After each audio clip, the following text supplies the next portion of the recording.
Bonjour à tous, nous allons dans cette vidéo présenter une introduction au projet PMA. Je suis Yao Julius Patel, responsable des opérations de collecte au niveau de PMA au Côte d'Ivoire. Alors, qu'est-ce que PMA? PMA est un projet qui consiste en une série de collectes de données pour fournir des indicateurs sur la planification familiale. Et cela dans le but de pouvoir informer les programmes et projets de développement au niveau national. Maintenant que vous savez ce qu'est PMA, allez, nous commençons la suite de la présentation. Alors, la méthodologie des enquêtes PMA. D'abord, comment fonctionne cette plateforme? PMA consiste, comme je l'ai déjà dit, à partir d'enquêtrices, collecter des informations dans des ménages et auprès des sites de prestations de santé. Et ces données sont collectées à partir de smartphones et les données sont transmises sur un serveur central et traitées. Après le traitement des données, nous avons la production de résultats et ces résultats produits nous permettent de pouvoir fournir des informations stratégiques pour l'aide à la décision aux utilisateurs. Ce est le design de PMA. PMA consiste en la succession de deux enquêtes, une enquête transversale, c'est-à-dire une enquête qu'on fait pour un moment, et une enquête longitudinale qui est une enquête de suivi de cohorte, où nous faisons d'abord le suivi d'une cohorte de sites de prestations de santé et d'une cohorte de femmes. Donc, l'inscription dans la cohorte commence à la phase 1, qui est l'enquête de base. Donc, à l'enquête de base, nous enquêtons tant les femmes qui sont dans les ménages que nous allons enquêter et les sites de prestations de santé ainsi que les clients des services de PF. Après l'avoir enquêté, 6 mois plus tard, nous avons enquêté les clientes qui ont accepté que nous les suivions à travers une enquête téléphonique. Ça, c'est la première enquête de suivi qui est l'enquête de suivi téléphonique des clientes. Et un an après l'enquête de base, en 2021, nous avons réalisé une enquête encore qu'on appelle enquête corps, qui a porté encore sur l'ensemble de ces questionnaires présentés. Mais la spécificité ici, c'est que les femmes que nous avons inscrites au panel à l'étape 1 ont maintenant été suivies dans cette étape. C'est-à-dire que nous sommes allés rechercher ces mêmes femmes qui ont accepté d'être suivies dans les ménages et dans leur nouvelle unité de résidence selon une zone de couverture définie. Les SPS aussi sont suivis. Nous allons enquêter dans les mêmes SPS avec la possibilité de voir de nouveaux SPS entrer dans notre cohorte, comme c'est aussi le cas pour les femmes. 6 mois après cette seconde enquête, il a été réalisé une enquête de suivi auprès des clientes encore pour cette dernière phase. Et dans près d'un mois, nous allons commencer la phase 3 qui sera encore la succession d'une enquête transversale et d'une enquête longitudinale. Maintenant que nous avons vu comment est le design de PMA, nous allons dans la suite présenter l'échantillon. Quel est l'échantillon de PMA? Donc, PMA fonctionne dans 122 zones de dénombrement qui sont réparties au niveau national. 51 d'entre elles sont du milieu rural et naturellement 71 au milieu urbain. Dans chacune de ces ZD, nous ciblons 35 ménages qui ont été sélectionnés de façon aléatoire. Et les résultats produits à la fin de cette enquête sont significatifs tant en milieu urbain qu'en milieu rural, en plus du niveau national. Nous collectons, comme on l'a dit, des données aussi sur les sites de prestations de santé et auprès des clients des services post-consultation. équipe pour la mise en œuvre de ce projet. Donc, la hiérarchie des responsabilités se présente comme suite.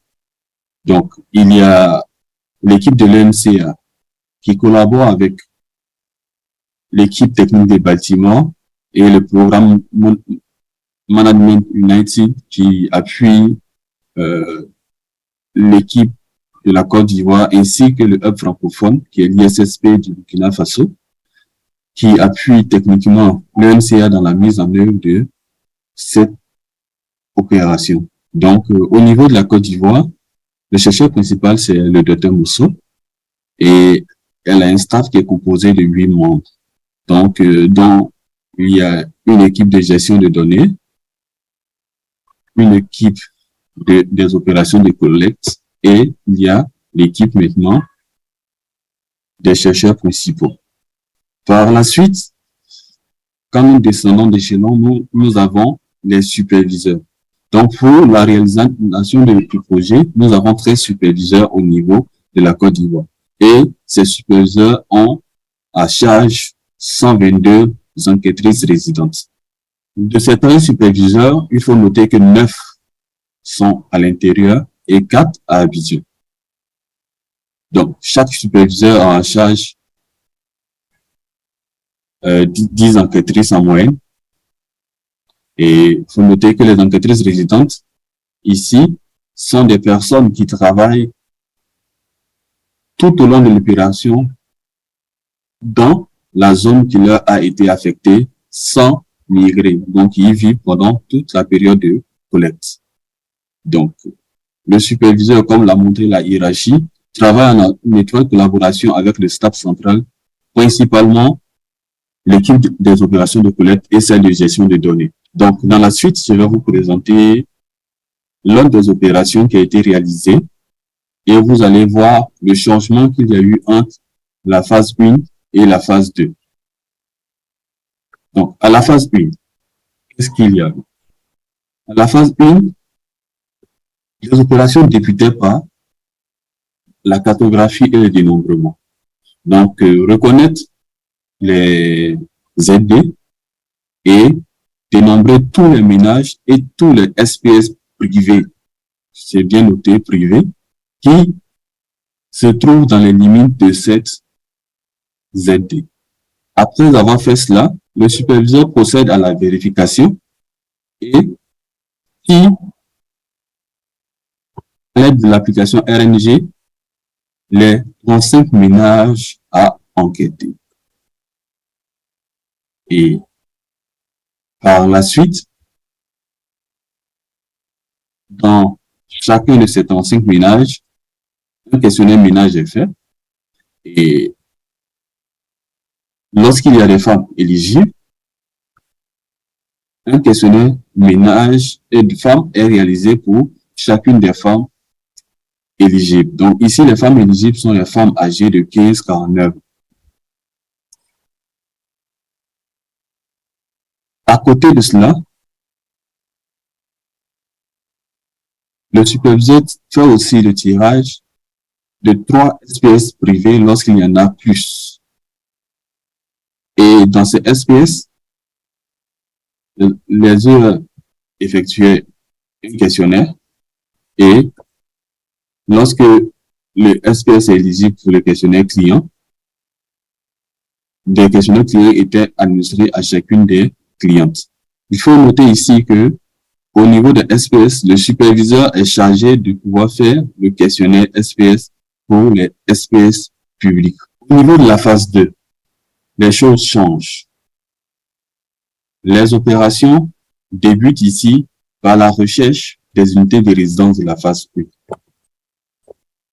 Donc ici, par unité de résidence, on attend le logement dans lequel les femmes ou le ménage a été enquêté à la phase 1.